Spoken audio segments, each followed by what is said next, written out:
13,700 അടി ഉയരത്തിൽ ഇന്ത്യയുടെ പുതിയ വ്യോമത്താവളം. -40 താപനിലയിൽ രൂപകൽപ്പന ചെയ്തിരിക്കുന്ന ഇന്ത്യൻ എയർഫോഴ്സിൻ്റെ കോൾഡ് വെതർ ഫൈറ്റർ ഹബ്ബ് ചൈനയും പാകിസ്ഥാനെയും അസ്വസ്ഥമാക്കും. ഇന്ത്യൻ വ്യോമസേനയുടെ വളരെ ഉയരത്തിനുള്ള വ്യോമത്താവളത്തെക്കുറിച്ചാണ് ഈ വീഡിയോ ചർച്ച ചെയ്യുന്നത്. ഇന്ത്യ അടുത്തിടെ മനസ്സിലാക്കുകയും ഏറ്റവും മോശം ആശങ്കകളിലൊന്ന് യാഥാർത്ഥ്യമാകുകയും ചെയ്തു. ന്യൂഡൽഹിക്കെതിരായ ചൈന പാകിസ്ഥാൻ സൈനിക സഖ്യം.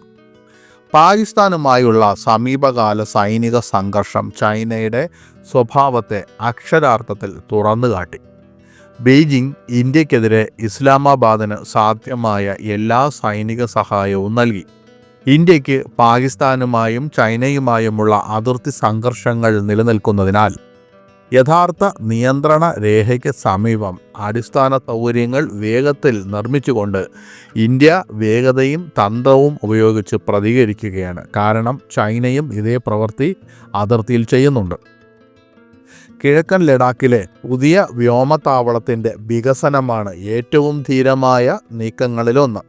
വളരെ ഉയരങ്ങളിലെ ഇന്ത്യയുടെ ഈ സൈനിക തയ്യാറെടുപ്പിന് ഒരു ഗെയിം ചേഞ്ചറാകുന്ന നിർമ്മാണം അത് ഇന്ത്യൻ വ്യോമസേനയ്ക്ക് വലിയ മുൻതൂക്കം നൽകും എന്ന കാര്യത്തിൽ സംശയമില്ല.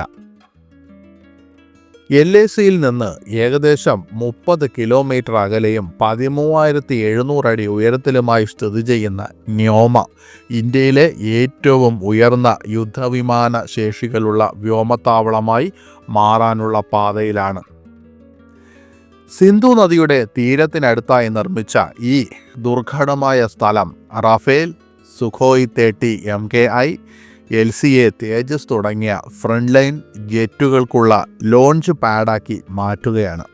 ബോർഡർ റോഡ്സ് ഓർഗനൈസേഷൻ BRO നിർമ്മിച്ച നവീകരിച്ച 2.7 കിലോമീറ്റർ റൺവേ 2025 ഒക്ടോബറോടെ പൂർണ്ണമായും പ്രവർത്തനക്ഷമമാകുമെന്ന് പ്രതീക്ഷിക്കുന്നു.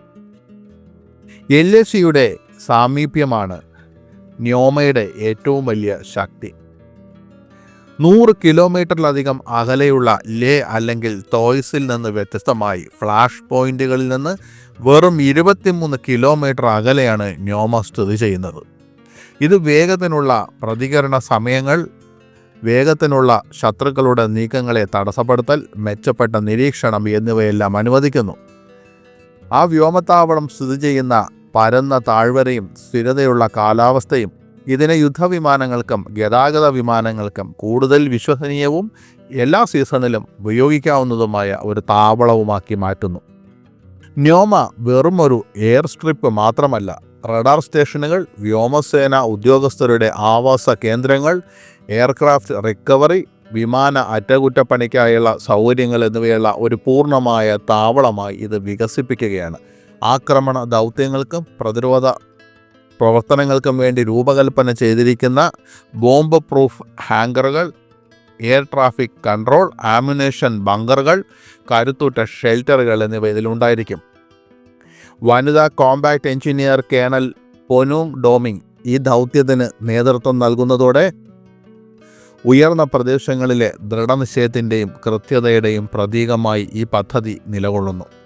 ന്യോമയിലെ ജീവിതം എളുപ്പമല്ല. ശൈത്യകാല താപനില -40 വരെ താഴാം.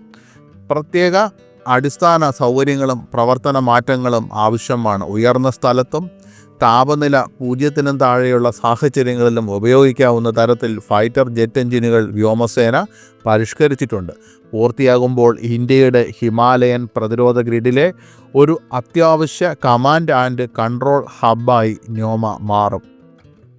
LACയിൽ ചൈന നടത്തുന്ന അടിസ്ഥാന സൗകര്യ വികസനം തുടരുന്നതിനാൽ ശക്തി സന്തുലിതമാക്കുന്നതിൽ ന്യോമ നിർണായക പങ്ക് വഹിക്കും. കിഴക്കൻ ലഡാക്കിലുടനീളം ദ്രുത വ്യോമ പിന്തുണ നൽകാനും സൈനികരെയോ ഉപകരണങ്ങളെയോ വിന്യസിക്കാനുമുള്ള ഇന്ത്യയുടെ കഴിവ് ഇത് വർദ്ധിപ്പിക്കും. ആളില്ല കോമ്പാക്ട് ഏരിയൽ വെഹിക്കിളുകൾ, ആക്രമണ ഹെലികോപ്റ്ററുകൾ എന്നിവയും ഇവിടെ വിന്യസിച്ചേക്കാം.